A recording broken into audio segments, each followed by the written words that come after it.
नमस्ते दोस्तों and welcome back to my YouTube channel. So आज से हम चैप्टर नंबर 3 रिवाइज करेंगे, that is issue of shares. So let's start the revision. Classification of share capital. Share capital refers to the capital made up of equity shares and preference shares.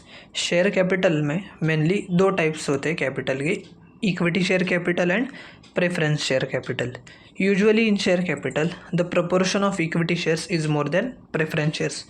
Share capital में equity shares का जो proportion होता है वो preference shares से ज़्यादा होता है। Share capital can be classified as authorised capital और नॉमिनल कैपिटल और registered capital, issued capital, unissued capital, subscribed capital, unsubscribed capital, called up capital, uncalled capital, reserve capital, paid up capital and calls in areas.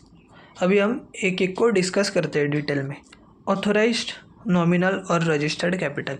Authorised capital is the maximum capital authorised by MOA that a company can raise by issuing shares. Authorised capital maximum capital होता है जो कि हमारे memorandum of association ने हमें authorise किया है, जिस लिमिट तक हम शेयर्स इशू करके पैसा रेज कर सकते हैं। It is also called as registered capital. इसको हम रजिस्टर्ड कैपिटल के नाम से भी बुलाते हैं।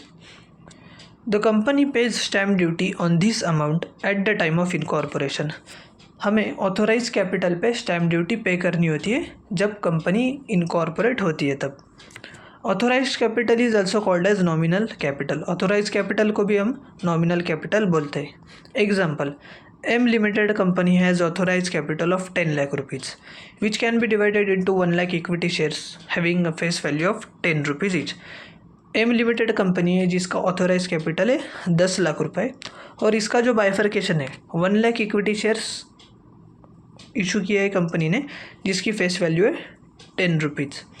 अ company can increase its authorise capital by altering memorandum of association. Company अपना ऑथोराइज कैपिटल अल्टर कर सकती है, उसके लिए हमें मेमोरेंडम ऑफ एसोसिएशन को अल्टर करना होगा। Next, issued capital and unissued capital. Issued capital is that part of authorised capital which is offered by the company to prospective investors for subscription. Issued capital ये authorise capital का part होता है जो कि हमने investors को offer किया है फॉर सब्सक्रिप्शन।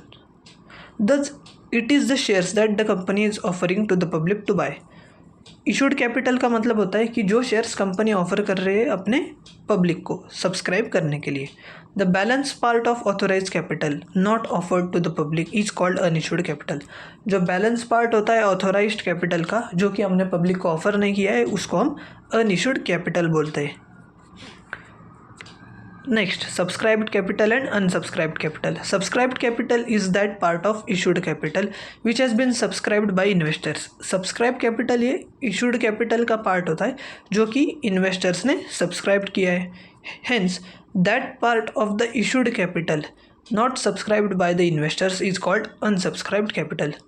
Issued capital का ऐसा part जो कि investors ने subscribe नहीं किया है उसको हम unsubscribed capital बोलते हैं। Example, if an limited company has issued capital of 4 lakh rupees. M limited company का इशूड कैपिटल है 4 लाख रुपए। That is has issued 40,000 equity shares, मतलब 40,000 इक्विटी शेयर्स उन्होंने इशू किए 10 रुपीज़ की फेस वैल्यू के। Then the company's subscribed capital can be 3 lakh rupees. Company का subscribe capital होगा 3 लाख रुपए divided into 30,000 equity shares of ₹10 each. Hence unsubscribed capital कितना हुआ फिर 1 lakh rupees divided into 10,000 equity shares of ₹10 each. Called up capital, uncalled capital and reserve capital. Called up capital is that part of subscribed capital which a company has called from the shareholders. Called up capital ये एक subscribed capital का part होता है जो company ने call किया है अपने इन्वेस्टर्स से। The balance capital which is not demanded from the shareholders is called uncalled capital. जो बैलेंस पार्ट होता है जो हमने शेयर होल्डर से डिमांड नहीं किया है उसको हम बोलते हैं uncalled capital. Reserve capital is a part of uncalled capital. Reserve capital जो होता है वो अनकॉल्ड कैपिटल का ही एक पार्ट होता है जो कि हम वाइंडिंग अप के टाइम पे कॉल करते हैं to meet the financial requirements. Example, M limited company में have called up capital of 1,50,000 That is 30,000 equity shares of face value ₹10 each, out of which 5 per share has been called up or demanded by the company. मतलब M limited जो company है उसके share holders ने उनको total 1,50,000 rupees दिए, मतलब 30,000 जो equity shares issue किए थे वो सब्सक्राइब किए थे और कंपनी ने 10 रुपये की जो फेस वैल्यू है उसमें से 5 रुपये कॉल किए, मतलब 30,000 equity shares multiply by 5 rupees is equal to 1,50,000 rupees. If the company decides to keep ₹1 per share as capital to be collected at the time of winding up, the reserve capital will be 30,000. अगर company ने decide किया कि ₹1 per share हम side में रखेंगे जो कि हम वाइंडिंग अप के टाइम पे कॉल करेंगे, तो रिजर्व कैपिटल होगा 30,000, मतलब 30,000 equity shares multiply bye ₹1 per share. Uncalled capital will B 1,20,000. Uncalled capital हो गया फिर 1,20,000, मतलब 30,000 इक्विटी शेयर्स थे, ₹4 अभी बाकी है, कंपनी ने कॉल नहीं किए, वो फ्यूचर में कॉल करेंगे, मतलब 30,000 multiply by ₹4 that is 1,20,000. Paid up capital and calls in arrears. Paid up capital is the total amount of money actually paid up by the share holders. Paid up capital ये total money होता है जो कि actually share holders ने पे किया है जब कंपनी ने डिमांड किया था. The amount not paid by share holders is called calls in arrears. Amount जो शेयर होल्डर्स ने पे नहीं किया है उसको हम कॉल्स इन एरियर्स बोलते हैं. Every shareholder has to pay calls as and when the company demands. Failure to pay calls may lead to forfeiture of shares. Her share holder को कॉल्स पे करने होते हैं, अगर कॉल्स पे नहीं किया तो उस केस में कंपनी शेयर होल्डर से शेयर्स फॉरफिट कर सकती है. फॉरफीचर का मीनिंग दिया है taking away of shares by company due to non-payment of calls. Example, M Limited company has made a call of ₹5 per share. So if all the shareholders have paid the calls, then the paid up capital will be 1,50,000. M Limited company ने ₹5 पर share call किया था, अगर हर share holder ने call पे किया तो paid up capital होगा 1,50,000 रुपीज़, मतलब 30,000 equity shares into 5. But if for example 10,000 equity shares calls are not paid, then the paid up capital will be 1 lakh. But 10,000 जो इक्विटी शेयर्स थे उन्होंने कॉल पे नहीं किया, तो मतलब 20,000 इक्विटी शेयर होल्डर्स ने पैसा दिया था मल्टीप्लाई बाय 5 पर शेयर, तो कैपिटल हो गया 1 lakh rupees paid up capital. So अभी हम उस चार्ट से समझते हैं. ये देखो ऑथोराइज कैपिटल था 1 lakh equity shares multiply bye ₹10 each, 10 lakh का हमारा ऑथोराइज कैपिटल था.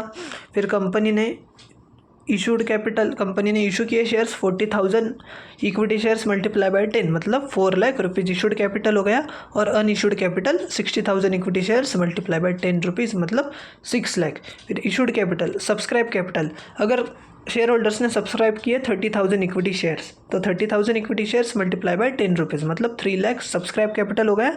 अनसब्सक्राइब कैपिटल हो गया 1 lakh. 10,000 equity shares multiply bye 10.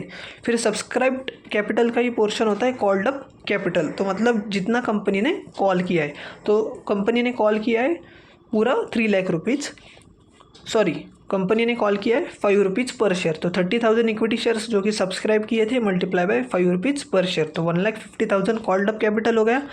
Uncalled capital 30,000 equity shares थे, ₹4 कंपनी ने कॉल नहीं किया, तो वो हो गया 1,20,000 रुपीज़. एंड रिजर्व कैपिटल जो कि हमने साइड में रखा था, जो कि हम वाइंडिंग अप के टाइम यूज़ करेंगे, 30,000 equity shares multiply bye ₹1 each, 30,000.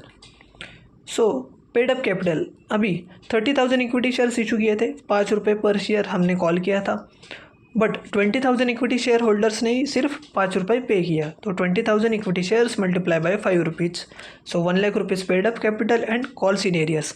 10,000 equity shares थे, उन पे हमें कॉल नहीं मिला, मतलब पैसे नहीं मिले, तो 10,000 equity shares multiply by ₹5 each, 50,000 calls in arrears. So आज के लिए बस इतना ही, अभी हम कल कंटिन्यू करेंगे. अगर आपको ये लेक्चर पसंद आया होगा तो लाइक कीजिए, चैनल को सब्सक्राइब कीजिए और अपने दोस्तों के साथ भी ज़रूर शेयर कीजिएगा. Ta ta bye bye.